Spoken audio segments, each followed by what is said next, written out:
Isn't it strange that princes and kings and clowns that caper in sawdust rings and common folks like you and me are builders for eternity? Each of us is given a list of rules, a shapeless mass, a bag of tools, and each must fashion, ere life is flown, a stumbling block or a stepping stone. Are you a builder of a stumbling block, or are you a stepping stone? Greetings, everyone. I am Ryan Cornegay, a fourth-year food science student from Greenville, Florida, and I'm thankful to be having the honor to come and speak with you all this morning. As I said, I'm a food science student, but I'm from a really small rural area in North Florida, and I really didn't see myself studying agriculture when I came to college. When I was in high school and I was getting ready to look into what schools I wanted to go to, I knew I wanted to go study medicine. And I was going to go to Florida State College of Medicine and go become a cardiologist. And I just knew medicine, biology was what I was going to study for my undergraduate career. But once I got a chance to come to FAMU opened my eyes to something that I didn't even realize. As Dr. Dean Taylor said earlier, food is a new use of medicine. A quote I like to hear all the time is, "Let thy food be thy medicine."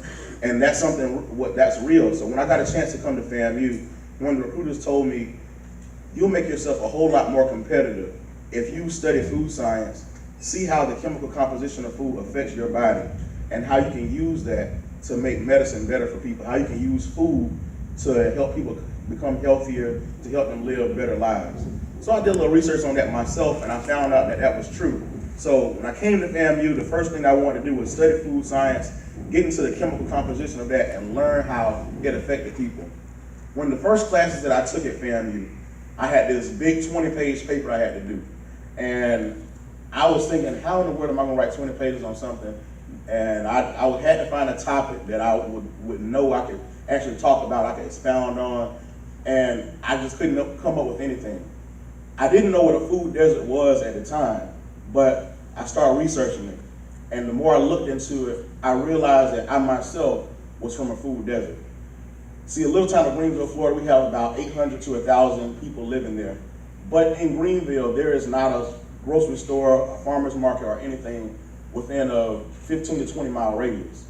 And I didn't recognize that I myself was suffering from that same thing. We have a Dollar General where they sell all kinds of processed foods and everything. But when we look into fresh fruits and healthy vegetables, we didn't have access to that. A lot of people who grew up with me don't have access to that. And I even started thinking about people who I know back in my community who don't have transportation. They don't have access to fresh, healthy food.